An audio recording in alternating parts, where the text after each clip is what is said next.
Bonjour et merci de nous retrouver pour La Foi prise au mot, votre rendez-vous de formation et de réflexion. Notre émission, vous le savez, est autant regardée par des spectateurs européens que par des spectateurs africains que je ne me lasse jamais de saluer. Et je vais avoir ici une réaction d'Européens qui va paraître d'une naïveté infinie pour tous les autres. Depuis le conflit en Ukraine, nous avons découvert que la guerre n'avait pas disparu et qu'elle peut s'inviter au beau milieu de l'Europe. Et voilà que son irruption force nous autres chrétiens, appartenant à de vieilles nations habituées à la paix, à nous reposer de très anciennes questions. Est-ce qu'il est légitime de faire la guerre? Est-ce que nous y sommes prêts? Et quelle attitude doit avoir le chrétien face à la guerre? Pour répondre à ces questions, deux invités, le père Bernard Bourdin, bonsoir. Bonsoir. Vous êtes dominicain et vous êtes professeur de philosophie politique à l'Institut catholique de Paris. Et puis Martin Motte, bonsoir. Bonsoir. Vous êtes historien, vous êtes directeur d'études à l'École pratique des hautes études et vous êtes le responsable du cours de stratégie à l'École de guerre. Vous êtes parfaitement adapté pour cette émission et c'est à vous que je vais poser la première question puisque vous enseignez à l'École de guerre. C'est quoi la guerre ? Alors, c'est un usage systématique de la violence à des fins politiques.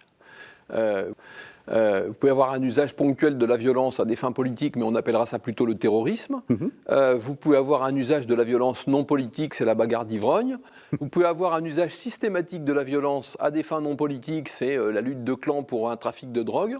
Et on parle de guerre des gangs, on se rapproche quand même de la guerre, mais s'il n'y a pas de but politique, c'est-à-dire s'il n'est pas impliqué, ne sont pas impliqués les rapports d'allégeance, de fidélité, etc. entre hommes, alors il est difficile de parler de guerre. Donc on retrouve dans cette définition l'idée un peu ancienne qu'il y aurait deux modes d'interaction entre les nations, la diplomatie et la guerre, quelque chose comme ça, quoi. À ceci près que Clausewitz disait que sous l'Ancien Régime au moins, la guerre était une forme de diplomatie un peu plus tendue. C'est-à-dire qu'il ne faut pas s'imaginer que la diplomatie cesse pendant la guerre. Oui. Même dans la Seconde Guerre mondiale, vous avez eu des négociations discrètes par des canaux détournés entre Hitler et Staline, par exemple. Donc la diplomatie ne s'arrête pas absolument quand les armes parlent. Est-ce qu'il y a une histoire de la guerre ? Je veux dire, il y a évidemment une histoire de l'armement, peut-être, enfin j'espère d'ailleurs, une histoire de la stratégie, parce que ça dépend évidemment de l'armement. Mais est-ce qu'il y a une histoire de la guerre ? Est-ce que c'est toujours le même choc de deux armées, ou est-ce qu'au contraire c'est beaucoup plus compliqué ? Il y a toujours des principes communs à toutes les formes de guerre. Les principes de la guerre sont pérennes. On peut les retrouver, comme vous lisez Sun Tzu, vous avez des principes qui sont encore applicables. Donc Sun Tzu, c'est le... On est au 5e siècle avant Jésus-Christ, quelque part entre le 5e et le 4e siècle avant Jésus-Christ. Donc ça ne change pas pour les principes et pour la définition. Ça change considérablement dans les façons de l'exercer. Et contrairement à ce qu'on pense souvent, ce n'est pas la technique seule, et peut-être pas même prioritairement la technique, qui pilote le changement des formes de guerre. C'est d'abord le changement du substrat sociopolitique. Typiquement, ce n'est pas la même chose de se battre avec une armée de soldats citoyens sous Athènes ou une armée de chevaliers au Moyen-Âge, où là la guerre est restreinte à un petit groupe social. Retour à la conscription à partir de la Révolution française, retour à l'armée de métier depuis quelques décennies. Donc vous voyez, c'est vraiment le substrat politique est un petit peu la clé de tout ça. Pour un chrétien, la guerre, c'est une vieille histoire, j'ose dire, parce que dans les textes, déjà dès l'Ancien Testament, dans le Nouveau Testament, il y a cette idée que les êtres humains se font la guerre et que le but aussi de Dieu, c'est de faire la paix entre eux. Est-ce que c'est vrai ? Sur le principe, oui, évidemment, c'est vrai. Pour un chrétien, il est difficile d'admettre que le but recherché d'existence ne soit pas la paix, ça va de soi. Mais il n'y a pas non plus une vision naïve de la paix. Songeons par exemple avec cette parole du Christ lorsqu'il dit que je ne suis pas venu porter la paix, mais la guerre, en tout cas les conflits, au sein même des familles. Donc la conflictualité fait partie, ce qui n'est pas tout à fait la même chose que la guerre d'ailleurs, mais la conflictualité, disons dans sa globalité, fait partie de la logique de l'incarnation. Donc il faut en tirer les conséquences. Et le royaume de Dieu commence ici-bas dès maintenant, mais il est toujours à construire et il n'est donc pas encore achevé, et au point même que les chrétiens sont appelés à affronter avec leurs concitoyens qui ne le sont pas les conflits, voire les guerres de ce monde. C'est un immense sujet. Autrement dit, comment est-ce que dans la vie chrétienne, ou la vie évangélique même plus précisément, nous sommes capables d'intégrer ce que j'aime bien appeler le tragique dans l'histoire. Il y a toujours du tragique.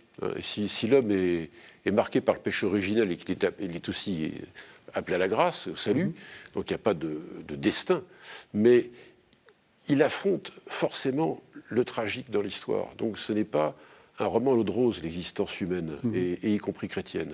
Est-ce que vous direz que la guerre, c'est une sorte de sous-produit du péché, si on peut dire, enfin, ou de conséquence du péché? On peut le prendre comme ça, on peut en faire une lecture théologique de cet ordre-là, que la sortie du mythe du Jardin d'Éden fait qu'il y a de l'histoire, ce qui est positif en soi, mais dès lors qu'il y a de l'histoire, on est affronté forcément à la disharmonie dans ce monde et à la conflictualité. On le voit bien dans la Bible, c'est très clair, dans le Premier Testament, puis d'abord dans le Premier Testament, quand on voit les guerres. C'est un ouvrage immense de relations internationales, d'ailleurs, la Bible. Exactement. Exactement. Le Moyen-Orient compliqué dont parlait le général de Gaulle est déjà dans le Premier Testament. Oui. Dans le deuxième, c'est moins explicite parce qu'il est beaucoup plus concis. Mais il y a quand même l'affrontement. Il y a l'affrontement. Alors, on peut prolonger un peu plus, si vous le voulez bien. Songeons à Augustin. C'est Augustin qui, et ça va être la grande préoccupation d'ailleurs de bien des chrétiens, et Augustin en particulier, puisque critique leur est adressée, selon laquelle, au fond, ils ne seraient pas des citoyens loyaux, au fond, ou peu sûrs, par rapport aux païens qui, eux, sont vraiment des fidèles de l'empereur et sont de tous les combats, en quelque sorte. Et c'est la raison pour laquelle Augustin a introduit un enseignement en fait, qui lui vient déjà de Cicéron, qui est celui, le fameux enseignement de la guerre juste.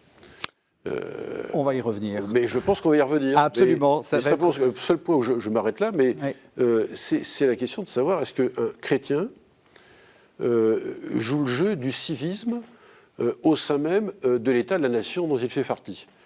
Et à mon avis, la première affaire de la guerre juste, au départ, c'est ça, en fait.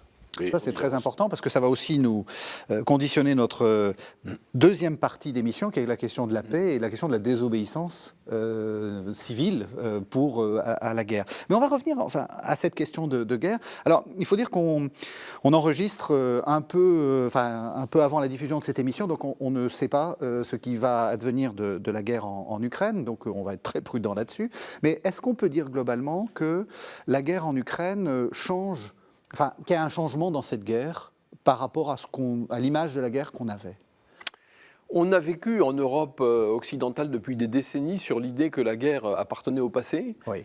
C'était une aberration, puisque vous l'avez rappelé tout à l'heure, l'Afrique, l'Asie ne sont pas, et l'Amérique latine ne sont pas du tout indemnes de la guerre. Donc en fait, il y a une toute petite partie de l'humanité qui, pour la première fois depuis les origines des temps, traverse une période de paix de plusieurs décennies. Ça s'était absolument jamais vu.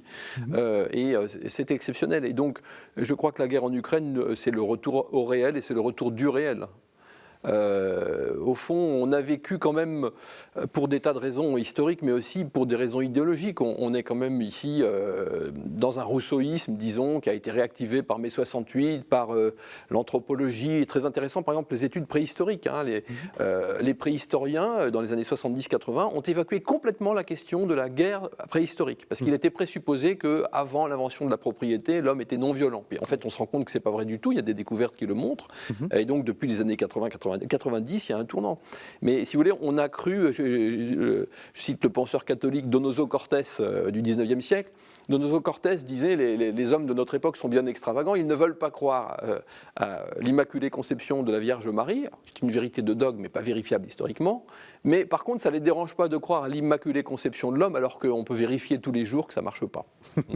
C'est effectivement c'est une jolie idée.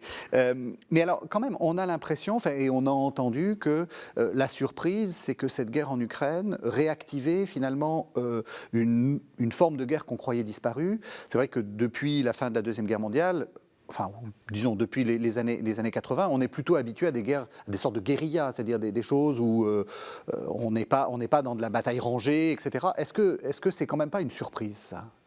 C'est une surprise parce que c'est en Europe, mais en réalité, la guerre dite de haute intensité n'a pas cessé. Après 1945, il y a eu la guerre de Corée, il y a eu la guerre du Vietnam, il y a eu la guerre Iran-Irak, donc les guerres d'Afrique. Donc ça n'avait pas du tout disparu, mais nous pensions que ça avait disparu de notre horizon à nous. Mais quand même, cette idée que, parce que c'est vrai que la guerre, prenons un exemple, justement les guerres du Vietnam, on a aussi l'impression qu'il y a une forme de, on joue au chat et à la souris, c'est-à-dire qu'il y a une puissance occupante et puis une puissance qui essaie ou disons un peuple qui essaie par des actions plus ponctuelles. Mais là, on a vraiment l'impression qu'on est sur presque des lignes de front. Enfin, c'est un peu comme, alors vous êtes spécialiste de la guerre de 14, donc ça ressemble un peu à ça, quoi. Ça ressemble à une sorte de front qui fluctue, qui avance et qui recule. C'est un peu bizarre comme. Oui, mais attention, là on a une image assez romantique et faussée des guerres de l'Indochine et du Vietnam, parce qu'enfin la guerre d'Indochine des Français se finit par Dien Bien Phu, qui est une bataille avec des armées régulières de part et d'autre, avec des divisions constituées du côté Viet Minh, dont une division d'artillerie, donc c'est pas du tout... La guérilla engluait l'essentiel des forces françaises au bénéfice donc de cette armée régulière vietnamienne qui a fini par porter le coup de grâce à Dien Bien Phu. Mais il y a aussi des épisodes qui se concluent donc de guerres de haute intensité. Et de même dans la guerre du Vietnam des Américains. Donc on a une vision là aussi romantique, parce que le guerrier héros finalement c'est romantique, mais c'est pas la réalité. Vous êtes d'accord? On était romantique? C'est fort possible. Moi, ce que je voudrais d'ailleurs ajouter à ce propos, en consonant tout à fait d'ailleurs avec ce que vient de dire M. Motte, au sujet de l'Europe, je reviens sur le contexte spécifiquement européen de la disparition de la guerre. Je pense qu'il faut introduire un paramètre que je qualifierais d'historiographique, c'est-à-dire un paramètre qui a faussé complètement le rapport à la guerre et à la paix, puisque c'est forcément l'un lié à l'autre. Ça a été la lecture que nous nous sommes faite de la construction européenne. Ah oui. Et qui a consisté à dire, grosso modo, que l'Europe est cause de la paix. Ce qui est totalement faux. Car l'Europe est une conséquence de la paix. D'abord, c'est du pur bon sens, puisqu'il a bien d'abord fallu qu'il y ait l'armistice de 1945 pour que la guerre cesse, et ensuite que les États, notamment au moins de l'Europe de l'Ouest, puissent construire quelque chose de commun. Et il y avait notamment deux pays qui s'étaient fait la guerre pendant trois reprises, vous m'avez compris, c'était bien sûr l'Allemagne et la France. Et on ne voit pas très bien comment ces deux nations auraient pu... on ne voit pas très bien comment l'Europe aurait pu se faire si ces deux nations ne s'étaient pas, notamment elles-mêmes, réconciliées. Alors j'en viens, j'ai prononcé le gros mot, si vous voulez, pour moi c'est le mot nation. Oui. C'est-à-dire que on s'est construit une vision européenne de l'Union européenne, enfin, ce qui est devenu l'Union européenne, notamment après le général de Gaulle d'ailleurs, qui est devenue très supranationale, oui, et qui s'est construite dans l'idée qu'il fallait que l'Europe se substitue aux nations, car les nations, c'est la guerre. D'ailleurs, c'est le fameux discours de Mitterrand qui dit « le nationalisme, c'est la guerre ». Mais c'était compris comme étant les nations. Oui, bien sûr. Ce qui est une erreur, bien sûr. C'est pas ce qu'il voulait dire, d'ailleurs. Il ne faut quand même pas lui faire dire plus qu'il le disait. Malgré tout, c'est qu'il est quand même né en 1916. Bon, il accorde une époque où il a su ce que c'était que la guerre. Il connaît assez bien la guerre, oui. Et donc, il savait faire la distinction entre les deux. Et cette non-distinction est catastrophique. Parce que ça nous conduit forcément à une vision de l'Europe qui est mal faite, et qui s'imagine que c'est une espèce de vaste terre paradisiaque de paix, etc. Et arrive... alors donc c'était, je dirais, même première chose à dire, c'était pour moi ce qu'on appelle l'européisme, d'ailleurs trivial, mais je suis d'accord avec le terme, je l'assume, la congélation de l'histoire. L'européisme était à l'ouest ce que le communisme était à l'est, la congélation de l'histoire, on l'a mis au frigo. Voilà. Et puis voilà que le communisme s'effondre, et donc l'histoire se décongèle, et ça donne l'avènement des nationalismes ethniques. Et ça donne la première des guerres, qui dépend d'Ukraine, qui est dans les Balkans. Voilà, donc on a des communistes recyclés en nationalistes, Milosevic tout particulièrement et quelques autres, et ça vous donne ça. Alors, on voit bien, on vous dit, le nationalisme c'est la guerre, et donc les nations c'est la guerre. Mais cette lecture-là, qui repose encore une fois sur l'idée que l'Europe serait cause de la paix, donc il faut qu'elle s'étende successivement pour qu'elle puisse créer un vaste empire paisible, c'est l'Europe que j'ai bien qualifiée de manière rapide du patriotisme constitutionnel de Habermas, conduit à ce qu'on sait. C'est-à-dire, l'autre congélation est en train de se produire, c'est l'européisme, alors qui est beaucoup plus, qui sera différente, parce que on ne peut pas mettre le même niveau l'européisme avec le communisme. Mais c'est quand même la même conséquence. Et on voit bien qu'elle se décongèle, on le voit par le retour de partis, l'avènement même de partis nationalistes qui arrivent même au pouvoir dans nos pays, différents pays européens. Oui. Et donc ça veut dire que c'est le retour à l'histoire. Et donc, ce qui était refoulé. Alors, bien sûr, on est en train de commettre une deuxième erreur de lecture du même coup, c'est que la nation, c'est dangereux, donc il faut combattre les extrêmes, les populismes d'extrême droite, sans s'interroger sur mais de quoi sont-ils le nom ? De quoi sont-ils le nom ? Et qu'en réalité, on aura intérêt à faire une Europe qui se fasse avec les nations, car des nations faibles créeront forcément une Europe faible. C'est quand même hallucinant de ne pas se poser cette question de bon sens. Comment peut-on créer une Europe solide si elle se fait, elle se met une balle dans le pied alors que les nations solides permettront une Europe solide. C'est du pur bon sens. Mais malheureusement, il n'est pas partagé, je crois encore, par ceux qui sont aux commandes.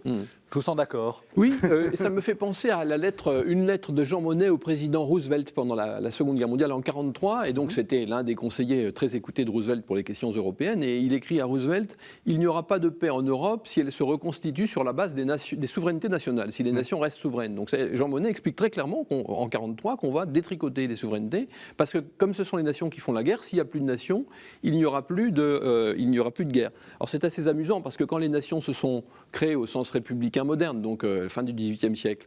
La rhétorique, aussi bien dans la Révolution américaine que dans la Révolution française, c'est que ce qui causait la guerre, c'était justement les structures oppressives de l'Ancien Régime, la noblesse, le clergé, la monarchie, et qu'une fois qu'on aurait mis les nations en place, on n'aurait plus tout ça. Mais sur quoi s'était construit la légitimité d'Ancien Régime au moment des traités de Westphalie ? Sur l'idée qu'il fallait un pouvoir fort et monarchique dans chaque État, parce que sinon, on était livré aux troubles religieux et civils des guerres de religion, manipulés par la noblesse, et que donc il fallait anéantir l'ordre ancien.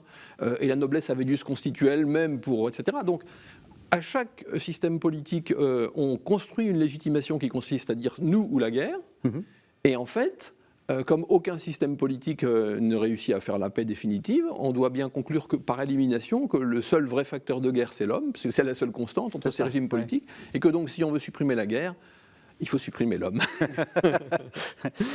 Cette émission s'appelle Paix et guerre parce qu'on a voulu éviter le titre de Tolstoï, Guerre et paix. Mais vous êtes en train de nous dire que c'est la guerre qui est première et que c'est la paix qui est construite après. Et c'est pas la paix qui est première et qui ensuite serait bouleversée par des égoïsmes. En gros, vous êtes l'un et l'autre totalement. Vous avez parlé de rousseauisme. Vous êtes totalement dans cette idée-là, c'est-à-dire que là où il y a de l'homme, il y a de la guerre. En tout cas, là où il y a de l'homme, il y a de la violence. Parce que le problème, c'est ce qu'on appelle guerre, c'est une violence systématique. Donc, tout le débat sur la préhistoire, la naissance de la guerre, etc., on vous dit oui, mais est-ce qu'au Paléolithique, quand vous avez des tribus, des petits groupes de chasseurs-cueilleurs, oui, avec des ressources qui sont à 25 par groupe et qui sont sur des territoires, donc il y a très peu de contacts. Et donc on dit là, il n'y avait pas de guerre. Oui, mais c'est juste parce que l'occasion ne s'en présentait pas. Le fait est que lorsque vous avez une augmentation de la population, des contacts, etc., ils deviennent souvent rugueux. Et par conséquent, ça ne permet pas de dire ipso facto que l'homme était bon du temps où il n'avait pas l'occasion de rencontrer des concurrents. Et d'ailleurs, que se passait-il dans ces petits groupes ? Au fond, on n'en sait rien. Donc voilà, il me semble difficile quand même de partir sur l'hypothèse de l'homme naturellement bon. Théologiquement, c'est assez vrai. Oui, et anthropologiquement, si je puis me permettre de rebondir sur ce que vient de dire M. Bott, qui est très important. Vous avez déplacé de fait la question sur le terrain anthropologique par le fait même d'ailleurs de la question que vous avez posée, et c'est pertinent, bien sûr, je suis souscrit. Alors, c'est un vrai défi pour la tradition chrétienne. Le modèle que vous défendez, et que je connais bien, et qui a beaucoup de réalisme, c'est celui de Hobbes, en fait. C'est Hobbes qui a gagné contre Rousseau. Dans la définition, se reprend la définition. Hobbes, c'est la guerre de tous contre tous. Voilà, c'est-à-dire qu'avant d'être une guerre interétatique, telle que vous l'avez définie tout à l'heure pour commencer, elle est déjà anthropologiquement dans un état de nature. Donc les États, en fait, reproduisent cet état de nature à l'échelle planétaire. Il y a une structure politique à l'intérieur des États, des nations, à mon sens, mais à l'échelle planétaire, c'est pas gagné d'avance. Nous vivons d'ailleurs dans une sorte d'état de nature réel. Donc on peut penser en effet que l'homme est d'abord un animal belliqueux plutôt qu'un animal pacifique. Alors évidemment, c'est un grand défi par rapport à la tradition chrétienne, mais tout dépend comment ensuite on réfléchit à la question théologique, cette fois-ci, du péché originel. Et là, ou bien on est un aristotélicien et on pense en effet que l'homme est un ami et naturellement un ami pour l'homme, et on peut aller sur la route de saint Thomas, Thomas d'Aquin, ou bien on reste plus dans une ligne augustinienne, même s'il ne faut surtout pas confondre Hobbes et Saint-Augustin, mais évidemment qui va du côté d'un certain pessimisme, qui n'est pas une mise en cause de la foi et de l'espérance, évidemment que non. Mais elle repose quand même sur un constat radical, sur ce qu'est l'homme dans son état pécamineux. Ça pose cette question. S'il est plus facilement enclin à la guerre plutôt qu'à faire la paix. Et ça, c'est une énorme question qui se pose. Moi, je suis quand même assez sensible à un certain réalisme anthropologique, plutôt que... parce que je crois que plus on s'éloigne de ce réalisme anthropologique, plus on devient assez utopiste, assez subliminal, permettez-moi l'expression, et on va vers une vision de la paix qui est plus édulcorée, qui se confond avec du pacifisme. Si vous voulez. Ça, on y reviendra aussi. Et ça, c'est la question à laquelle on ira sans doute. À la fin, oui. Mais justement, je voudrais qu'après, on va passer à la question de la guerre juste. Est-ce que, du coup, on peut dire que... Parce que vous êtes en train de nous dire que la guerre, c'est sale, c'est moche. Est-ce qu'il peut y avoir des guerres justes, en fait? Est-ce que le fait qu'elle soit juste empêche qu'elle soit moche? Je veux dire, est-ce que la nécessité de combattre des dictatures infâmes, des régimes inhumains, esclavagistes, etc., rend propre le fait de planter sa baïonnette dans le ventre de l'adversaire? Évidemment pas. Donc je pense que c'est deux questions différentes. La guerre est toujours moche. Peut-elle être juste? Alors là, je parle ici sous le contrôle du Père Bourdin. Moi, en fait, ce que j'ai retenu des lectures que j'ai pu faire là-dessus, c'est que la préoccupation majeure des théologiens qui se sont penchés sur la question, c'était pas tant de la justifier au plan politique, de justifier telle ou telle guerre ponctuellement au plan politique, mais plutôt de permettre aux responsables politiques de se poser en conscience la question de savoir si sa conduite était droite. Autrement dit, c'est une question qui concerne le salut du décideur, plus que peut-être, je sais, voilà. Oui, mais en même temps, j'ai eu l'impression, alors c'est peut-être parce que j'ai mal suivi l'actualité, mais j'ai eu l'impression que dans les années 2000-2010, pour les guerres que menait en particulier l'Amérique, on avait inventé des sortes de guerres chirurgicales. Vous savez, le petit drone qui tue juste le vrai méchant sans tuer les gentils. Oui, mais ça, pour moi, c'est pas la même question. C'est la question de la précision des frappes n'a rien à voir avec celle de la guerre juste. C'est-à-dire, oui, vous n'avez pas de dommages collatéraux. Bon, très bien. Vous n'avez pas de dommages collatéraux, mais vous pouvez tuer chirurgicalement des gens pour des motifs qui sont injustes. Ouais. C'est-à-dire que si vous tuez tel chef d'État pour vous approprier les richesses pétrolières du pays, est-ce que le fait que la frappe soit chirurgicale rend la guerre juste? Absolument pas. C'est important ce que vous dites, parce qu'on nous a quand même dit un peu... On a voulu confondre les deux en disant nous faisons des guerres justes et en plus c'est des guerres propres. Oui, mais enfin, c'est faux. Alors, à contrario, quand vous faites une guerre, disons, contre des gens dont tout le monde s'accordera à penser qu'ils sont abominables, et que ces gens abominables mettent un centre de décision ou un centre de radio, etc., pile poil dans une école, un hôpital ou un lieu de culte, quid ? Est-ce que vous devez vous abstenir de taper sur l'endroit d'où tout part parce qu'il a été intentionnellement... Donc vous voyez, c'est des questions qui sont... Enfin, propreté et légitimité, en fait, me semblent pas absolument corrélées. Donc il faut distinguer... Il me semble. La légitimité... Il me semble. Et parce que c'est vrai que on voit bien... Je peux vous donner un exemple terrible. Oui. Et récent. C'est un livre qui s'appelle La Lune éclaire. C'est paru chez Aux Belles Lettres. C'est un livre qui regroupe des témoignages tout à fait réels d'officiers de la Légion étrangère de ces dernières années et décennies. Bon, chaque récit est anonyme. Bon. Et donc il est question d'un officier français qui attrape deux bons hommes au fin fond du désert saharien dont ils pensent que ce sont des djihadistes. On organise la confrontation avec une dame dont ils ont possiblement égorgé les deux fils. Et il s'avère qu'elle les reconnaît, et l'officier réfère etc. Et on lui dit, bah oui, mais on a un seul témoin, d'une part. D'autre part, vous êtes au fin fond du désert, vous ne pouvez pas les garder. Vous ne pouvez pas les livrer aux autorités parce que, vous comprenez, dans ce pays-là, la justice est expéditive, donc relâchez-les. Voilà. Et donc, au nom de règles extrêmement idéalistes, on relâche deux bons hommes dont il n'est pas dit dans le livre, mais il est sous-entendu que la première des tâches a été de liquider la femme qui les avait identifiés. Donc, vous voyez, c'est terrible, ça. C'est terrible. Et là, ça pose bien la question de l'idéalisme et du réalisme. Est-ce que vous êtes en train de dire, et ça va être la question que je vais poser après au Père Bourdin, est-ce que vous êtes en train de dire qu'on ne peut pas être moral dans une guerre ? Alors là, je sais, c'est une question pour le Père Bourdin. Moi, je ne suis pas théologien, je ne suis pas moraliste, hein. Je suis historien, l'histoire n'est guère morale. J'essaye de l'être à titre individuel, mais je ne peux pas me prononcer sur un sujet aussi grave. Même question, parce que en fait, c'est la question de la guerre juste, c'est-à-dire, est-ce que on peut être moralement, j'allais dire, disculpé de faire la guerre si on a suivi les bonnes procédures enfin, vous savez, ce qu'on attribue souvent à saint Thomas, que la cause soit juste, que les moyens soient proportionnés, etc. Oui, c'est un vaste sujet. Alors, il faut distinguer deux choses. D'ailleurs, ça se sentait bien dans la réponse que vous a faite M. Motte. Il y a le droit de guerre juste, je reviendrai sur cette expression d'ailleurs, qui déjà en elle-même de nos jours est prête à ambiguïté.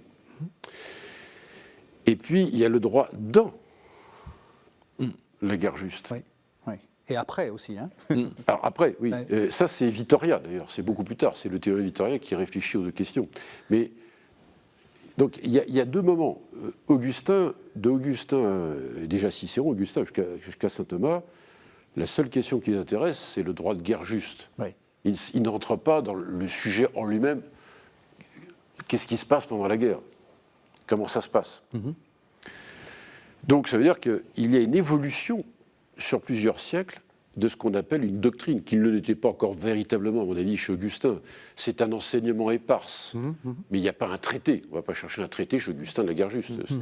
Alors encore une fois, comme je le disais tout à l'heure, c'était pour lui une façon d'affirmer, de démontrer auprès des païens que les chrétiens ne se contentent pas d'avoir les deux pieds sur terre mais la tête dans le ciel. Ils ont aussi la tête aussi qui regarde vers le bas. Et donc, leurs vertus ne conduisent pas, contrairement à ce que les païens pensent, à la décadence de l'Empire romain. Elles sont même bien supérieures. Donc c'est le vrai Dieu, celui des chrétiens, qui permettra à l'Empire romain de continuer d'exister au fond. Donc en fait il y a ça. Et alors ça c'est dans la cité de Dieu. Mais quand il parle de la guerre juste, forcément c'est une manière concrète de dire en fait ce que nous voulons nous chrétiens, c'est de ne pas l'avoir. C'est pas tant pour parler dans un langage d'aujourd'hui avoir la fleur à la bouche, c'est pas ça. Mais nous ne voulons pas que la guerre soit du brigandage. Ça c'est un terme vraiment d'Augustin. Mais si la guerre n'est pas du brigandage, on ira. On sera des citoyens à part entière. Et il y a trois conditions. La première, c'est que alors ça pose la question de la légitimité. Qui déclare la guerre ? Et c'est évidemment le prince, donc à l'époque l'empereur. Et puis, il faut qu'il y ait une justa causa, enfin une juste cause, c'est en fait un principe défensif. Au fond, la seule guerre qui soit juste, c'est une guerre défensive. C'est ça. Alors ça peut parfaitement s'appliquer aujourd'hui encore, on le voit très bien, entre une guerre offensive ou même une guerre préventive, qui est une notion que vous seriez infiniment plus à même d'expliquer que moi, mais on l'a vu au cours de ces dernières années, qui n'existait pas avant, enfin, en tout cas n'utilisez pas ce vocabulaire, ne rentre pas dans le champ de la guerre juste. Elle ne peut être que défensive. Et puis, bien sûr, toute guerre doit conduire à un moment donné à retourner à l'état de paix. Donc l'ennemi ne se réduit pas qu'à ce qu'il est. Oui. Il reste mon frère en humanité. Ça, c'est théologiquement parlant, c'est évangélique. Ouais. Donc il y a une compatibilité entre la référence évangélique à partir de ce moment-là et le fait cruel, certes, de devoir faire la guerre. Donc ce n'est pas une apologie du bellicisme, et en même temps, ce n'est pas une apologie non plus du pacifisme. C'est au contraire une vision réaliste de fait. Donc il n'y a pas de pacifisme chrétien au fond. En tout cas, s'il y en a un, il existe, mais il n'est pas conforme à l'enseignement traditionnel de l'Église. C'est plutôt un réalisme à la fois anthropologique et théologique qui consiste à dire que, alors, et c'est le point que je voulais préciser, que par droit, n'oublions pas que Augustin est un Romain et un bon lecteur de Cicéron, droit, c'est ius. Il faut parler latin à ce moment-là. Parce que sinon, on dissocie droit et moral. Mais ius, c'est du droit, et c'est du juste. Pour un Romain, c'est indissociable. Ce qui est droit est juste, et ce qui est juste est droit. Ouais. C'est forcément. De nos jours, on a dissocié les deux. Ouais. Donc, le droit, c'est une théologie du droit qui est une théologie morale du même coup. Même si l'expression n'existe pas à cette époque. Mais, dans droit de guerre juste, il y a l'idée de... C'est presque une tautologie, en fait. La guerre est juste si elle rentre dans le droit. Et elle rentre dans le droit, elle est théologiquement justifiable, si on est ou non, sur la base de ces 3 critères. Hein. Donc ça, c'est très important. Et cet enseignement se poursuit au fur et à mesure des siècles. Alors, chez Thomas d'Aquin, il n'y a pas d'originalité, c'est un pur répétiteur. La seule originalité, mais qui est quand même intéressante, c'est qu'il inclut, et c'est très intéressant pour le spécialiste de la guerre d'aujourd'hui, c'est qu'il inclut la question de la guerre comme celle de la rixe ou de la rébellion, enfin les différents degrés de la conflictualité, dans un grand traité, je vous le donne en 1000, qui est le traité de la charité. C'est fort. Oui. C'est très fort. Ouais. C'est-à-dire que tout ce qui relève de la conflictualité par gradation successive jusqu'à la guerre fait partie intégrante du traité de la charité. C'est-à-dire que donc la vertu théologale par excellence, qui vient accomplir la justice, en bon aristotélicien qu'il est, la vertu morale de justice ne se suffit pas elle-même, elle doit s'accomplir dans la charité. Donc la charité ne dépasse pas la justice, ce qui est une erreur, ça, elle n'a jamais dépassé la justice, elle l'accomplit. Mais en passant, en acceptant, encore une fois, qu'il y a de fait de la rixe, de la rébellion et de la guerre. Et donc mon ennemi, malgré tout, c'est mon frère, mais pas encore une fois en se disant laissons-nous battre. Non, s'il faut faire la guerre, il faut faire la guerre. Mais il y a un principe défensif. Vous voyez. Alors, les choses deviennent plus techniques. Et là, je comprends la position de M. Matt, c'est que de fait, quand on bascule vraiment dans un monde beaucoup plus moderne, c'est bien sur le papier. Hein, et c'est plus le problème pour Thomas d'Aquin de dire si on est des bons citoyens, on est en pleine chrétienté. Donc il n'a pas le problème d'Augustin. Hein. Mais alors ensuite, quand on en arrive à Vittoria, d'une certaine façon, on est encore en chrétienté, mais on découvre un nouveau monde, ce sont les Amériques. Et le droit de guerre juste est pensé ou repensé en fonction de la conquête espagnole. Et donc cet enseignement prend encore un tout autre sens. C'est comment arriver à humaniser, ou à moraliser cette conquête espagnole. Et moyennant quoi, le discours de Vittoria n'est pas sans ambiguïté, parce qu'au fond, il cherche à donner cette fois-ci un contenu éthique à la conquête espagnole qui consiste à respecter à la fois les Indiens qui sont des hommes à part entière, ça fait partie des questions qu'il se pose, c'est un grand débat de l'époque,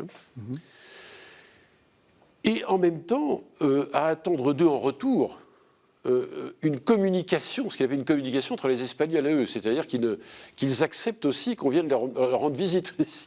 Et donc c'est pas sans ambiguïté, parce qu'il y a toujours un rapport aux civilisés, aux barbares, aux fidèles à l'infidèle. Vittoria, il ne faut pas non plus faire du romantisme autour de Vittoria. Mais il lui donne effectivement un contenu éthique, c'est-à-dire qu'il a bien conscience que les Indiens ne peuvent pas être traités sauvagement non plus. Alors c'est pourquoi il introduit ensuite, il passe de la leçon sur les Indiens à la leçon sur la guerre, où là il est obligé de réfléchir au droit juste dans la guerre, comment la conduire.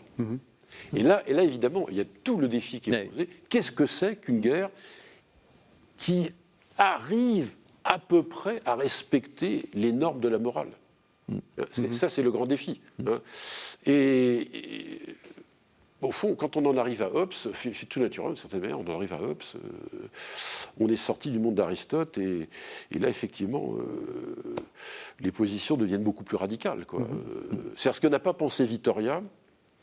Hein, il prépare quelque sorte ce monde-là. C'est l'idée d'une communauté internationale qui ne se réduit plus à une chrétienté, c'est plus possible. Mais il n'a pas encore pensé en termes d'État moderne. Ce qui va changer, et c'est tout le sens de ce que disait à mon ami M. Mott tout à l'heure, c'est que du jour où on bascule vers la formation des États modernes, à ce moment-là, il y a à régler le problème de l'inimitié à l'intérieur des communautés politiques, l'état de nature, mais il faudra aussi régler le problème des inimitiés dans les relations internationales. Et là, ça prend un tout autre jour, une toute autre dimension. Je pense à Vatel en particulier, au XVIIe siècle. Je pense à... Et puis on arrive à Clausewitz, simplement au XIXe siècle. La question se radicalise. Le théoricien allemand de... Voilà, c'est exactement... Là, on rentre dans le monde de Clausewitz, qui n'a plus rien à voir, bien sûr, avec le monde des théologiens chrétiens. Voilà. Je nuancerai un tout petit peu ce que vous dites sur Clausewitz, parce que lorsqu'on voit, alors il y a ses textes, puis il y a sa vie.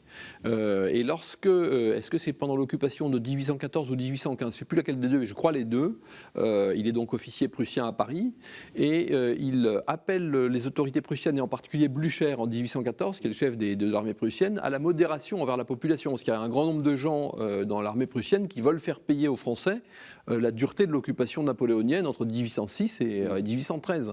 Et Clausewitz appelle à la modération parce qu'il reste dans cette idée que fondamentalement le problème de la guerre c'est de la gagner, mais c'est de la gagner pour un retour à la paix. Donc il n'est pas si coupé peut-être de la tradition. Pour prendre un exemple un peu plus proche de nous, c'est le maréchal Montgomery à la fin de la Seconde Guerre mondiale. Lorsqu'il arrive en Allemagne, il y a un début de fraternisation entre les troupes britanniques et puis les civils allemands. Et Montgomery interdit les fraternisations et il fait poser une affiche dans laquelle il explique aux Allemands pourquoi il a interdit les fraternisations. Il dit, pour l'instant, tant qu'il n'y a pas de traité de paix, il ne peut pas y avoir de paix. Et il n'y a pas de paix parce que vous avez fait la guerre voilà, depuis la fin du 19e siècle, vous avez été agressif, etc. etc. Mais naturellement, le but de notre guerre, et notre guerre n'a de sens parce que nous voulons redevenir amis avec vous, mais ça n'est possible que sous conditions, et les conditions ne sont pas réunies. Et je le dis parce que ce texte est d'un grand réalisme, et d'autre part, il est d'un chrétien tout à fait convaincu. Le maréchal Montgomery était un fils d'évêque anglican, et c'était un très grand chrétien. Il lisait la Bible absolument tous les jours, hein, et si on veut avoir une image de soldat chrétien au XXe siècle, c'est un personnage intéressant. Quoique, par ailleurs, tempérament parfaitement odieux et insupportable, mais ça, c'est autre chose. Je reviens à votre... Oui. Ouais, non, je suis pour éviter un malentendu. Je ne dis pas qu'on est rentré dans un monde belliciste. Je pense qu'effectivement, ces références éthiques demeurent. Simplement qu'elles sont... plus difficile à incarner. Oui, on est c'est le monde de la guerre interétatique, hein, qui n'est plus ce monde de la chrétienté. Mais ça ne veut pas dire qu'on a affaire à des... Oui, des brutes forcément épaisses. C'est ça, oui, absolument. Je reviens à votre réponse en disant c'est pas mon affaire. Je comprends que ça soit pas l'affaire. Non. J'avais pas les compétences. Non, mais mais tout à fait, pardon. J'aime, c'est pour poser ma question, donc je durcis votre position. Est-ce que c'est par contre pas l'affaire de ceux qui vont faire avancer les armées? Je veux dire par là, est-ce qu'on n'est pas maintenant dans une époque où les soldats obéissent parce qu'ils obéissent, mais quand même on doit les convaincre que ce qu'ils font est juste. Et puis il faut aussi que les démocraties, je pense à l'Europe, se pénètrent de l'idée que s'ils font la guerre, ça ne peut être qu'une guerre juste. Mais ça, tous les peuples à toutes les époques l'ont toujours fait, dire à leurs troupes, de se persuader que la guerre est juste et d'en convaincre les troupes, ça s'est toujours fait. Donc de ce point de vue-là, je ne vois pas qu'il y ait d'originalité. C'est ça. Quant à la première partie de votre question, c'est-à-dire ceux qui vont mener alors il y a les politiques, mais en tout cas les chefs militaires, l'interrogation éthique est souvent présente chez eux. Ça, je peux en témoigner pour fréquenter par l'école de guerre beaucoup de chefs, y compris des grands chefs, et je peux vous dire que chez de très grands chefs français actuels, la question éthique et la question théologico-politique, elles ne les quittent pas. Donc il ne faut pas croire qu'ils vivent en dehors de ces questions-là. La paix. Alors, est-ce que... Vous avez dit que, enfin, vous êtes tous les deux très pessimistes, donc très bien. Réaliste. Réaliste. J'ai envie de vous poser une question très, très naïve. Est-ce que la paix est possible? Est-ce qu'en gros, on peut sortir de si tu veux la paix, prépare la guerre? Est-ce qu'on peut arriver à l'idée de si tu veux la paix, fais la paix? Je ne sais pas, j'ai du mal à comprendre la question. Si tu veux la paix, prépare la guerre, c'est une injonction qui ne s'adresse évidemment pas à la personne, c'est ce qui s'adresse à l'État, me semble-t-il. Oui. Et je pense que c'est une maxime d'État qui restera vraie, je ne sais pas jusqu'à quand, mais vraisemblablement tant que le monde sera monde. Si tu veux la paix, prépare la paix, il me semble que c'est un conseil qui s'adresse plus à tout un chacun. Et je pense qu'il y a bel et bien un lien entre nos choix personnels et la guerre et la paix interétatique. C'est que dans toute l'histoire, les guerres sont aussi des guerres de dérivation de tensions intérieures. Donc plus nous faisons monter la tension sociopolitique autour de nous, plus nous préparons un terrain qui peut être celui de la guerre civile, mais qui peut être détourné en guerre étrangère. Donc je pense qu'il n'y a pas de coupure radicale entre notre vie et puis la paix et la guerre. Nous sommes tous appelés à être des artisans de paix à notre toute petite échelle, mais je ne pense pas que ce soit être artisan de paix que de nier que l'homme soit... Aussi, il y a des aspects inquiétants, parce que c'est ce qu'a dit le père Bourdin tout à l'heure, quand on n'est plus en garde contre ça, évidemment, on ne voit plus venir la menace. Et c'est là qu'en fait on crée la guerre, les conditions de la guerre. Le désarmement, dans l'entre-deux-guerres, ça a été un blanc-seing accordé à Hitler, au fond.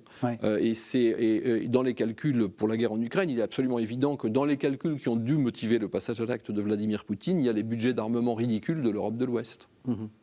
Je reviens sur ce que vous venez de dire parce que c'est très important. Vous dites la guerre, ça peut être aussi un dérivatif à des questions intérieures. Très souvent. Peut-être même il faudrait faire une étude guerre par guerre, et puis il y a une part difficile de quantifier tout ça, mais je ne serais pas étonné si on arrivait à me démontrer que la plupart des guerres sont des guerres de dérivation. Autrement dit, un pouvoir essaie de contrôler sa population par la guerre essaye d'éviter la guerre civile par la guerre étrangère. Par la guerre étrangère. Je trouve que la France, en 1914, est emblématique pour ça, tous les pays d'Europe à dire vrai, mais la France est particulièrement nette parce que c'est un pays qui a traversé une phase de guerre civile froide entre le boulangisme, l'affaire Dreyfus, la séparation de l'Église et de l'État, etc. Et pour la première fois en 1914, depuis des décennies, les Français ont un ennemi commun. Et ce qu'on a appelé finalement, la nostalgie des tranchées après 14-18, l'union sacrée, etc., c'était au fond le bonheur de se retrouver unis, alors qu'on s'était combattu, y compris en famille, depuis des décennies. Lisez Marcel Pagnol, enfin voilà, c'est vraiment ça. Donc je crois que les guerres étrangères sont très souvent la manière d'éviter la guerre civile, oui. La paix. Le christianisme est super champion de la paix depuis les années 60, Pacem in Terris de Jean XXIII. Un texte que, quand on le relit, est beaucoup moins naïf que ce qu'on en a fait. C'est-à-dire, le pape ne proclame pas la paix universelle comme ça. Est-ce que vous pensez qu'on a été un peu naïf, justement dans cette manière de lire, en disant il faut que la paix vienne, et donc je vous pose la question qui vient, qu'on est en train de circonscrire de plus en plus au cours de cette émission, c'est la question du pacifisme. Est-ce que vous pensez que le pacifisme, ça soit une bonne chose ? Non, le pacifisme n'est pas une bonne chose. Et je dirais même qu'il faut, à la lumière de ce que vous venez de dire en référence à l'encyclique du pape Jean XXIII, distinguer, me semble-t-il, entre l'enseignement magistériel, en tout cas celui-ci, ça paraît assez clair, et ce qui en a été fait. Je pense que mais c'est souvent comme ça. On est débordé par ce que l'on enseigne. Oui. Et dans l'imaginaire collectif chrétien de ces décennies, il y a effectivement un imaginaire pacifiste, en effet, qui est déjà là. Et que le pape se soit prononcé dans ce sens de la paix, il avait raison. Mais la réception de ce type d'encyclique, forcément, en passe par ce qui la précède, en réalité. Il y a eu, par exemple, même le pacifisme organisé dans les années de guerre froide, en fait, par le Parti communiste. Et on a vu des chrétiens, je crois, se mêler à tout ça. Donc, en toute naïveté. Alors, la partie... Attendez, moi, on m'a éduqué à Martin Luther King, à Gandhi, la non-violence, etc. Oui. C'était des affreux, ceux-là ? Non, c'était pas des affreux. Je pense que... alors, je vais très Weberien, en fait. Weber, donc Max Weber. Il y a la conviction de la responsabilité. C'est-à-dire que, bien sûr, ça ne met pas en cause l'immense figure de Gandhi ou l'objection de conscience, etc. Ça serait erroné de penser comme ça. Mais ça... comment dire ? Il y a un convictionnalisme, je dirais, têtu, qui risque fort de nous entraîner sur une voie inverse à ce qu'il prétend défendre. Et dans le monde chrétien, et on comprend la fascination du coup pour Gandhi, mais c'est relu ensuite au travers des prismes de notre histoire et de nos références spirituelles, il y a eu, et il y a même encore, cette tendance dans tout un courant de penser que la paix, c'est forcément la paix à tout prix. Que la paix, en quelque sorte, ne se dialectise plus avec la guerre. C'est ça, exactement. Et si elle ne se dialectise plus, comme on vient de le faire depuis le début de l'émission, c'est exactement ça. Ces gens, les pacifistes, sont des gens dangereux que souriants. Donc c'est pas Gandhi qui est dangereux. Parce que Gandhi lui mène son combat pour l'Inde et pour les Indiens dans un contexte bien déterminé. Il faut toujours contextualiser les choses. Mais nous ne sommes pas dans cette situation-là. Et d'ailleurs, et donc le pacifiste peut être quelqu'un de dangereux, parce qu'il ne veut pas assumer une question anthropologique fondamentale qui s'appelle la guerre. Et donc ça devient une sorte de fondamentalisme éthique. Et comme il y a du fondamentalisme biblique, d'ailleurs l'un peut entraîner l'autre, bien sûr. Et donc c'est forcément dangereux. Prenons alors le contre-exemple de Gandhi ou de Martin Luther King, qui avait tout à fait moi, j'applaudis Martin Luther King, je comprends très bien. C'est autre chose, c'est un autre monde. Revenons dans les années de Deuxième Guerre mondiale.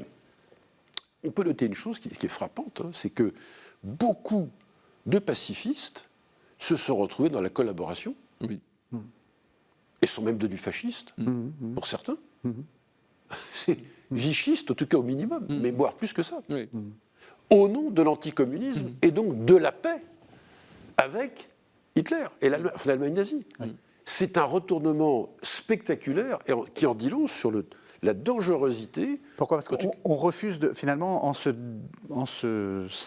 refusant d'assumer l'humanité, donc en ayant ses mains blanches mais sans main, on est en train de refuser la morale en réalité. Le jugement moral. Voilà, exactement. C'est-à-dire qu'en fait, on est dans le moralisme, et je pense qu'il y a une immoralité du moralisme qui est radicale. C'est une forme de perversion, le moralisme, qui veut dire l'immoralité. Parce que le sens même de la morale, c'est d'assumer les complexités. Le moralisme, c'est un simplisme. La morale, c'est assumer la complexité de l'humanité. Alors, face aux guerres, quand on est une fois de plus confronté au tragique de l'histoire, comme c'est le cas dans ces années terribles 30 et 40, le pacifisme est une vaste imposture. Carrément, une imposture morale, pour le coup. Et donc le courage, c'est de se dire, c'est pas d'en appeler à la guerre, c'est pas d'être belliciste, c'est surtout pas d'être belliciste, pas ça, mais c'est on n'a pas le choix. Quand vous lisez les discours de Gaulle des années 40, après le 18 juin, bien sûr, ou les mémoires de guerre, bien sûr, il a un mot-clé qu'il utilise, lui qui est un catholique convaincu. Il est vertu théologale de Gaulle-Clé, c'est l'espérance. Et quand il utilise l'espérance, c'est pour dire contre les vieillards de Vichy, dont le principal d'entre eux, sans le nommer, nous ont mis KO, ils ont voulu la paix. Mais justement, l'espérance, c'est de continuer de combattre. Donc c'est de faire la guerre. Mais le même dira maintenant en 1945, il dit, bon, maintenant c'est fini, on arrête là. C'est terminé. C'est pas du tout... En fait, la guerre est une espérance. Pourquoi ? Parce que c'est notre liberté qui est en jeu. C'est ça. Donc, on voit bien, là, alors là, voilà un cas d'un catholique d'État, je dirais le de Gaulle, catholique d'État par définition. C'est la quintessence même du catholique d'État, qui vous dit, mais la morale, c'est l'ensemble de la morale, mais c'est la vertu théologale par excellence, c'est l'espérance, et on ne peut pas baisser les bras, sinon c'est notre liberté qui est en cause. Donc vous voyez que le pacifisme est dangereux. Alors ça n'est absolument pas en cause l'enseignement magistériel en tant que tel, ça veut dire simplement qu'il se transmet sur un terrain culturel idéologique qui est miné et qui le dépasse. C'est un petit peu, si vous voulez, comme nous allons défendre la condition ouvrière et puis nous avons des prêtres ouvriers ou des militants qui se retrouvent à la CGT ou au PC. Ça, c'était pas prévu par le pape Pie XII. Y compris des dominicains. Et y compris chez les dominicains, absolument. Vous êtes d'accord ? Je suis entièrement d'accord, et je pensais, lorsque le père Bourdin parlait de Gaulle, que c'est lui aussi qui orchestre la réconciliation franco-allemande, mais qui l'orchestre dans un cadre intellectuel et spirituel qui est clair à l'époque, puisqu'il y a cette messe à Adenauer, avec le chancelier Adenauer, à Reims. Absolument. Donc cette Europe aussi, c'est l'Europe du début de la construction européenne, qui est une Europe ouest-européenne, qui est une Europe catholique. Donc il y a aussi cette question. Dans l'idéalisme actuel, on abolit toutes les frontières, c'est comme ça qu'on aura la paix. La génération qui a construit cette Europe-là était réaliste, c'est-à-dire qu'elle admettait qu'il fallait aussi commencer par avoir des affinités naturelles, en l'occurrence culturelles, mais la culture devient une seconde nature, pour commencer à construire quelque chose comme la paix. Hein. Donc ça, on l'a perdu de vue aussi. Mais est-ce que je voudrais que on arrive à la fin de l'émission, mais je voudrais quand même vous faire préciser, parce que vous avez dit le pacifisme, c'est aussi du communisme, c'est-à-dire que le pacifisme, ça peut être une arme idéologique, en fait. Oh bah, ça l'a été assez massivement, oui, ça l'a été assez massivement. Mais au-delà du communisme, qui est quand même une idéologie du passé maintenant, mais c'est, je dirais, une certaine... toutes les idéologies de l'horizontalisme absolu. Je pense à la chanson de John Lennon, Imagine. Et c'est parce que ça résume ce dans quoi on a vécu jusqu'à la guerre en Ukraine, d'une certaine manière. Et à un moment, il est dit, imagine un monde dans lequel il n'y aurait rien nothing to kill or die for, rien qui exige qu'on tue ou qu'on soit tué. Mais un monde qui exige, où il n'y a plus rien, pourquoi mourir ou tuer, c'est un monde dans lequel on ne croit plus à rien. Hein, c'est l'horizontalité absolue. Donc là aussi, la question qui est posée, c'est est-ce qu'on veut vivre dans un monde de l'indifférence absolue? Parce que l'horizontalité absolue, finalement, c'est l'indifférence absolue. Ça sera le mot de la fin. Alors, pas tout à fait, puisque je vous propose deux livres écrits par mes deux invités. Père Bernard Bourdin, vous avez fait paraître Le christianisme et la question du théologico-politique aux éditions du Cerf. Vous avez 20 secondes pour dire ce que vous avez écrit. En 20 secondes, j'essaie oui, 30. Oui, j'essaie d'abord, je me livre à une lecture de notre histoire dans une première partie du livre, et je pense que la modernité est indissociable en fait de son rapport au christianisme et donc du type de théologie politique qu'il a développé. Alors ensuite, j'en viens à la grande affaire de Carl Schmitt au XXe siècle, avec bon an mal an, ses points forts et ses points faibles. Rapidement, qui est Carl Schmitt? Alors Carl Schmitt, c'était un juriste allemand qui était très, très hostile à la démocratie libérale, mais qui s'est malheureusement compromis dans le nazisme, et ça c'est son péché originel, mais qui a apporté aussi des éléments de lecture importants sur le rapport entre guerre et paix, et je pense au nomos de la terre, sûr, la guerre, qui est pour vous très important, et sur le rapport ami-ennemi, ce sont des concepts clés. Alors là, il est parfaitement antipacifiste, donc c'est effectivement un auteur clé, c'est un peu le plat de résistance en fait de l'ouvrage, si vous voulez. Et je conclus par une réflexion autour de la question du peuple, dans une pensée juive comme celle de Rosenzweig, le peuple accompli, réalisé, hors de l'histoire, apolitique, et les peuples qui combattent dans l'histoire, que sont les peuples chrétiens. Et j'établis une confrontation, un débat, celui entre Schmitt et Rosenzweig, au terme de ce livre. Le christianisme et la question du théologico-politique, aux éditions du Cerf. Et puis vous, Martin Motte, La mesure de la force, traité de stratégie de l'école de guerre, c'est aux éditions Texto. On a l'impression que c'est Ferdinand Foch. Alors je n'en suis que le coordinateur. Hein. Je suis le coordinateur et il est l'un des auteurs. C'est un livre écrit avec le professeur Soutou de l'Institut, avec le professeur Zajek de Lyon 3 et avec le lieutenant-colonel de l'Espinois qui est responsable du pôle historique de l'armée de l'air. Et donc ce qu'on a voulu faire, c'était à la fois montrer les constantes de la guerre dans l'histoire, c'est-à-dire les principes, et la variété infinie des procédés, justement, la manière de la mettre en œuvre dans des circonstances sociologiques, technologiques, etc. différentes.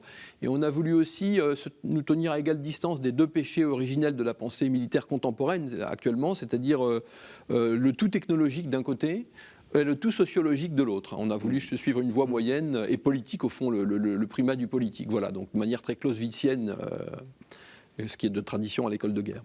La mesure de la force, traité de stratégie de l'école de guerre, aux éditions Texto. Merci à tous les deux, merci de nous avoir suivis.